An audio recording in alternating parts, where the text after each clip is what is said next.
Λοιπόν, όπως γνωρίζουμε, ο καρκίνος είναι ένα αρκετά συζητημένο θέμα. Δεν είναι μία απλή ασθένεια, καθώς αποτελεί πανυπαραγωγικό νόσημα. Σχετίζεται με διαφοροποίηση των κυττάρων, αποκλίνει δηλαδή από τη φυσιολογική λειτουργία και τον αυστηρό έλεγχο που υπόκειται φυσιολογικά τα κύτταρα. Ως αποτέλεσμα έχουμε τον ανεξέλεγκτο πολλαπλασιασμό και τη μη διαφοροποίηση.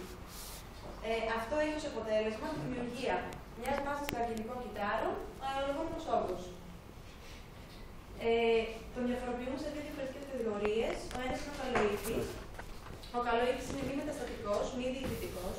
Αυτό σημαίνει ότι δεν διοικεί τη βασική μεμβράνη των πόρων και ελοβίων του μαστικού αδένου. Εδώ αναφέρομαι συγκεκριμένα για τον καρκίνο του μαστού. Και δεν διαιρείται αλόγιστα. Σε αντίθεση, ο κακοήθης είναι αυτός που παρουσιάζεται υψηλότερα ποσοστά κινδύνων. Είναι μεταστατικός, διοικείται και ακολουθεί αλόγιστη διαίρεση. Λοιπόν, εδώ θα σας δείξω μια εικόνα πρώτα.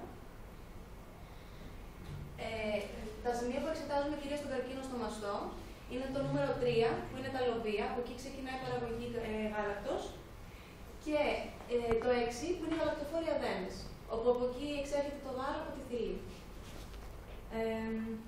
Οπότε τον ονομάζουμε ως φορογενή αν ξεκινά στο σύστημα επιφανητικών πόρων ή λοβιακό αν ξεκινά από τους λοβούς του μαστού.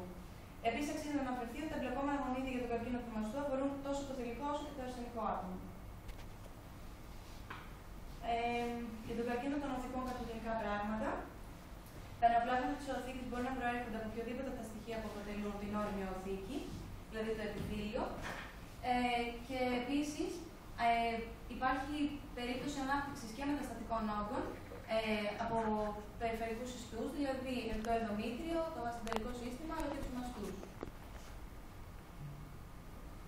Λοιπόν, τώρα, όσον αφορά τη γενετική βάση του καρκίνου, είναι ένα γενετικό νόσημα που μπορεί να εμφανιστεί είτε σποραδικά είτε επαναλαμβανόμενα. Σποραδικά ασποτέλεται μια σωματική μετάλλαξη που θα συμβεί σε ένα μόνο άτομο, είτε επαναλαμβανόμενα ασποτέλεται πολλών μεταλλάξεων που θα συμβούν σε πολλά μέλη μιας οικογένειας και εδώ το καρκίνο έχει κοινωνικό χαρακτήρα.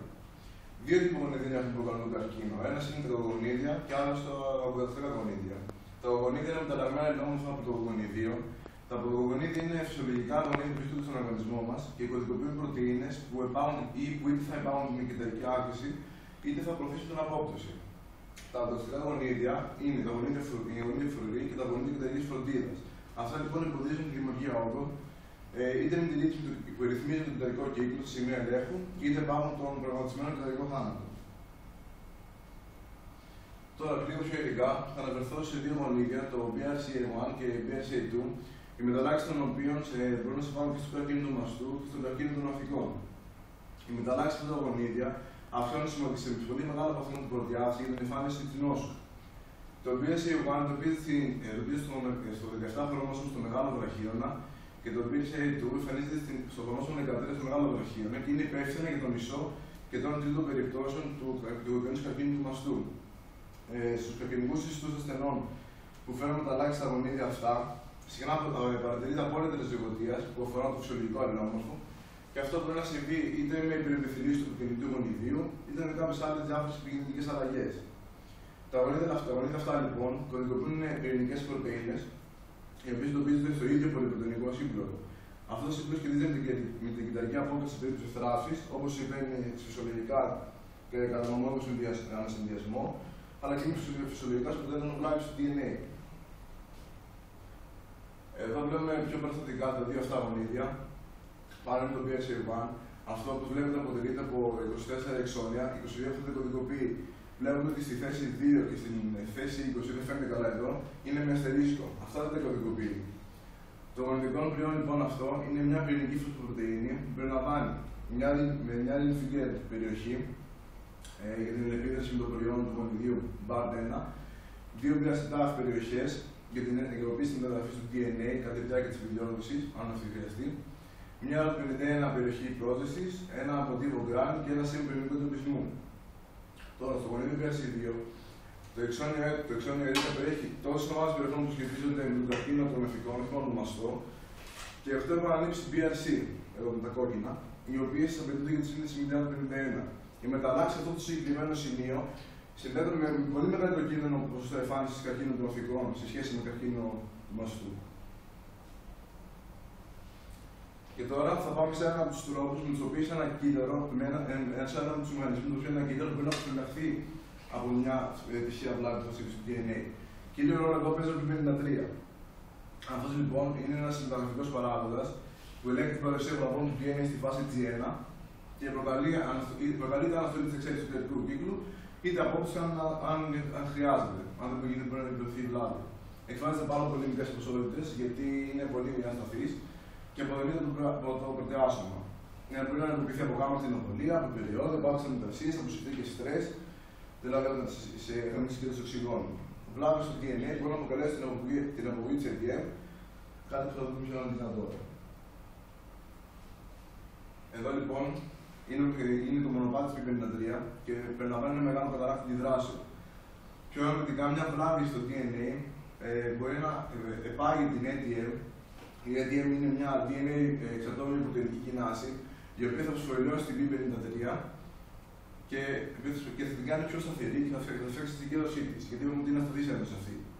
Παράλληλα, ταυτόχρονα όμως, όπως βλέπετε εδώ, η ATM μαζί με την P14ARF αναστέλνουν την πρωτεΐνη MIDM2, η οποία είναι καταστολές στην P53.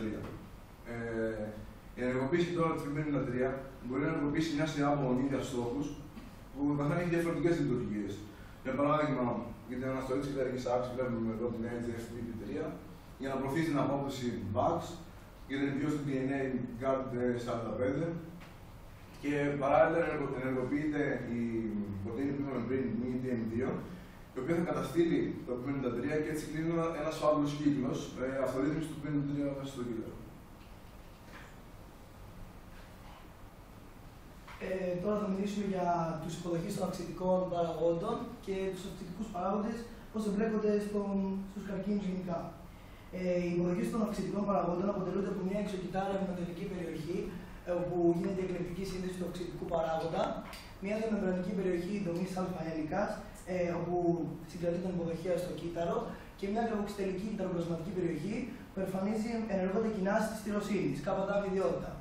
Η εκλεκτική σύνδεση του αυξητικού παράγοντα EGF στον ομοειδή του υποδοχέα EGFR προκαλεί ομονιμερισμό του υποδοχέα, των μονομερών υπομονάδων του υποδοχέα και τη δημιουργία ενός τετραμερούς πρωτεϊνικού συμπλόκου, τη διαδοχική ενεργοποίηση του EGFR μέσω αυτοφωσφοριλίωσης σε θέση τυροσίνης, και αυτό έχει ως αποτέλεσμα τους μηχανισμούς μεταγωγής του σήματος στα γονίδια στόχους. Την ενεργοποίηση των γονιδίων στόχων με δύο μονοπάτια ενεργοποίησης, τα οποία ενεργοποιούνται εκλεκτικά, των ενδιαμέσων ενδοκυταρικών σηματοδοτών, όπως είναι η GRB2 πρωτεΐνη, η SOS πρωτεΐνη και η RAS πρωτεΐνη, και το μονοπάτι των MAP κοινασών. Εδώ βλέπουμε τον υποδοχέα του EGFR και την εκλεκτική σύνδεση του παράγοντα EGF, και βλέπουμε και την αυτοφωσφοριλίωση σε θέση τυροσίνης, στην καρποξυτελική περιοχή. Εδώ είναι το μονοπάτι RAS και των MAP κοινωσών.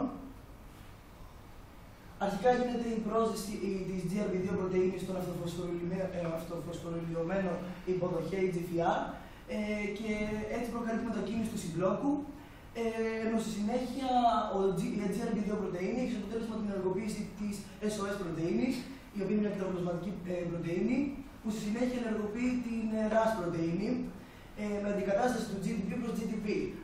Η RAS πρωτεΐνη είναι ένας μολυκός διακόπτης γενικά σε βιολογικά σήματα, για τη μεταγωγή βιολογικών σημάτων. Έχει βρεθεί από πειραματικές ενδείξεις ότι η RAS πρωτεΐνη ενεργοποιεί την ενεργοποιημένη κοινάση RAF1, την RAF1 κοινάση, η οποία είναι μια κοινάση σερίνης θρεονίνης και είναι το πρώτο μέλος μεταφοράς του σήματος στον πυρήνα, αυτή η κοινάση. Η ενεργοποιημένη κοινάση RAF1 φωσφοριλιώνει και ενεργοποιεί μέλη της οικογένειας πρωτεϊνών των MAP κοινασών και των MEC πρωτεϊνών. Οι ενεργοποιημένες MEC πρωτεΐνες φωσφοριλιώνουν και ενεργοποιούν τις CDKs, οι οποίες είναι κοινάσες εξαρτώμενες από κυκλίνες. Στη συνέχεια, οι MEC πρωτεΐνες φωσφοριλιώνουν διπλά και ενεργοποιούν τις ERK πρωτεΐνες, όπου ένας υποβλητισμός αυτών των πρωτεϊνών παρουσία του αυξητικού παράγοντα EGF μετακινείται στον πυρήνα, όπου φαίνεται ότι ρυθμίζει τη δραστηριότητα διαφορετικών μεταγραφικών παραγόντων διαμέσου εκλεκτικής φωσφοριλίωσης, οι οποίοι προκαλούν την μεταγραφική ενεργοποίηση των γονιδίων στόχων με την πρόσθεση σε ειδικές περιοχές ρυθμιστικές του DNA. Επίσης, να σημειώσουμε ότι η πρωτεΐνη RAS σχετίζεται κι άλλο ένα μονοπάτι με την πρωτεΐνη RAS. Είναι το μονοπάτι RAS PIK3, PKB-mTOR, το οποίο σχετίζεται με την αντιαπόκτωση και πάλι παίζουν ρόλο οι φωσφορικές κινάσεις. Πώς σχετίζεται τώρα με τη μεταγωγή του σήματος του παράγοντα EGF με την καρκινογέννηση. Αυτό το μονοπάτι σχετίζεται με τον καρκίνο του μαστού και των οχθικών, το RAS-MAP. Βλέπουμε εδώ πέρα ότι είναι χαρακτηριστικό ότι η πρωτεΐνη του γονιδίου αποτελείται ουσιαστικά, είναι μια ακροτηριασμένη μορφή του υποδοχή GFR. Λείπει δηλαδή η εξωκυτάρια περιοχή αυτού του παράγοντα. Αυτή η πρωτεΐνη λέγεται έτσι ERBB, που ευθύνεται για την εκλεκτική σύνδεση με τον παράγοντα EGF. Όταν απουσία αυτού του παράγοντα, δεν γίνεται αυτή η σύνδεση με τον παράγοντα, αυτό προκαλεί την απορρίθμιση και την συνεχή ενεργοποίηση των κινασών της τυροσίνης, έτσι ώστε γίνεται απορρίθμιση και αυτό έχει ως αποτέλεσμα τον κυταρικό μετασχηματισμό, τον ανεξέλεγκτο πολλαπλασιασμό και τελικά την καρκινογέννηση. Ας δούμε πώς τα παραπάνω σχετίζονται με την παραγωγή μη ιστρογόνων. Λοιπόν, τους διαχωρίζουμε σε ορμοεξαρτώμενους και μη ορμοεξαρτώμενους τύπους καρκίνου. Οι ορμοεξαρτώμενοι είναι ουσιαστικά αυτοί που χαρακτηρίζονται από υπερέκφραση των ορμονικών υποδοχέων, ER, οι οποίοι διαθέτουν υποδοχή ιστρογονικών και προγεστερονικών στην επιφάνεια των καρκινικών κυτάρων, αλλά και των φυσιολογικών φυσικά. Και οι μη ορμοεξαρτώμενοι, οι οποίοι αφορούν υποδοχή αυξητικών παραγόντων, οι οποίοι βρίσκονται φυσιολογικά σε όλα τα κύτταρα. Για παράδειγμα, είναι η χέρι υποδοχή σε αυτά. Ας δούμε λίγο την μοριακή παθολογία. Ουσιαστικά αυτό που γίνεται, έχουμε ανεξέλεγκτη θετική ρύθμιση στην υποδοχή των ιστρογόνων.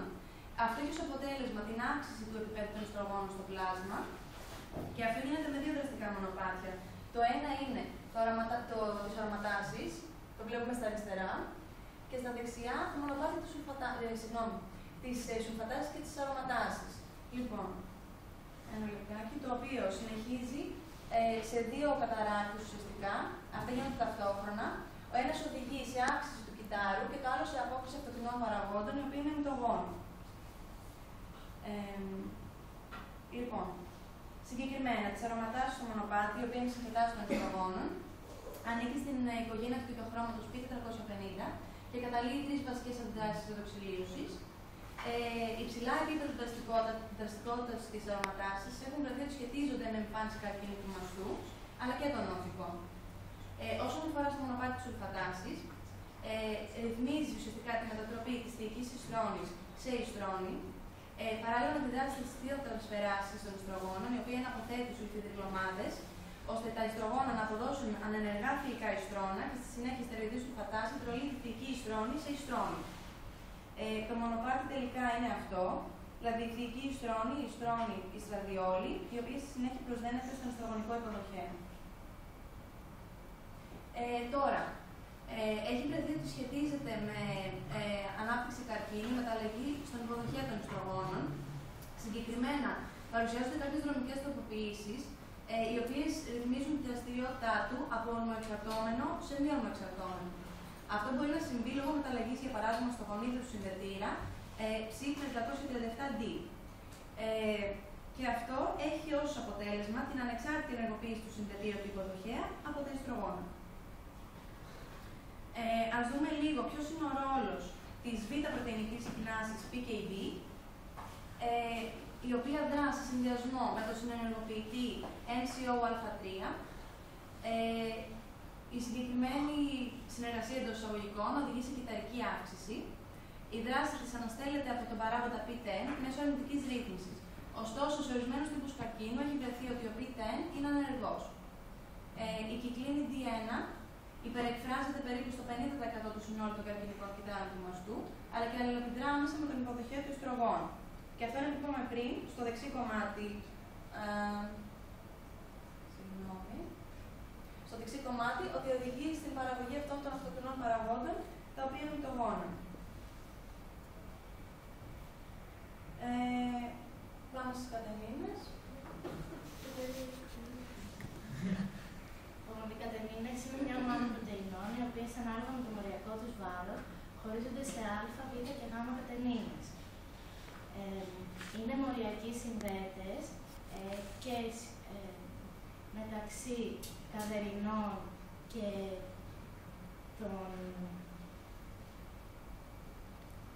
του κυταροσκελετού ακτίνης και εμπλέκονται στη συγκρότηση και αποσυγκρότηση των αιστειών προσκόλλησης. Συνδέονται και με προϊόντα των κατασταλτικών γονιδίων και αποτελούν υπόστρωμα για κοινάσεις στηροσύνης.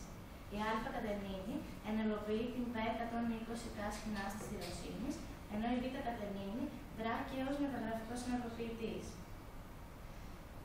Το κύτταρο, όταν βρίσκεται σε συνθήκες ηρεμίας, παρατηρούμε ότι η β-κατεμίνη επικοδομείται στο κυτταρόπλασμα από ένα πρωτεϊνικό σύμπλεγμα, το οποίο περιλαμβάνει και την πρωτεΐνη ATC. Όταν όμως το κύτταρο δέχεται σήμα WNT μέσω του υποδοχεία Φρίζελ, η β-κατεμίνη δεν επικοδομείται, οπότε έχουμε συσσόρευση αυτής στο κυτταρόπλασμα και τον πυρήνα και συγχρόνως έχουμε ενεργοποίηση γονιδίων που αφορούν την αύξηση και την ανάπτυξη. Σε πολλούς καρκίνους έχει βρεθεί ότι οι μεταλλαγές στον παράγοντα ATC ή στη β-κατεμίνη οδηγούν σε αυξημένα επίπεδα β-κατεμίνης, το οποίο αφορά μια φυσιολογική γονιδιακή έκφραση. Η β-κατεμίνη σε συνδυασμό με τον παράγοντα TCF αρχίζουν τη μεταγραφική ενεργοποίηση των κυττάρων στο όχο. Εδώ στην εικόνα, αριστερά, βλέπουμε το κύτταρο σε κατάσταση ηρεμίας, όπου παρατηρούμε και την απεικοδόμηση της β-κατεμίνης, ενώ δεξιά βλέπουμε ότι δέχεται το σήμα WNT μέσω του υποδοχεία Φρίζελ. Και επειδή έχουμε μεταλλαγή στον ATC παράγοντα, παρατηρούμε συσσόρευση της β-κατεμίνης, η οποία μετά με τη βοήθεια του TCF αρχίζουν την ενεργοποίηση της μεταγραφής. Οι πρωτεΐνες G είναι ετεροτριμερείς πρωτεΐνες, οι οποίες σχετίζονται και αυτές με τη σύνθεση κατερίνης-κατεμίνης. Η υποοικογένεια που εμπλέκεται εδώ είναι η G12, από όπου οι Gα12 και οι Gα13 πρωτεΐνες αλληλεπιδρούν με το κυτταροπλασματικό τμήμα της καδερίνης και οδηγούν στην αποδέσμευση της β-κατεμίνης. Επίσης, οι πρωτεΐνες G δρούν και είναι και μοριακοί διακόπτες του κυττάρου, καθώς σχετίζονται με την προσκόλληση των κυττάρων και ελέγχουν πολλές λειτουργίες και την οργάνωση των κυττάρων. Επίσης, να αναφέρω ότι όλα τα μονοπάτια που περιγράψαμε προηγουμένως, καθώς και τα γονίδια που αναφέραμε, σχετίζονται τόσο με τον καρκίνο του μαστού, όσο και με τον καρκίνο των οθικών. Ευχαριστούμε πολύ.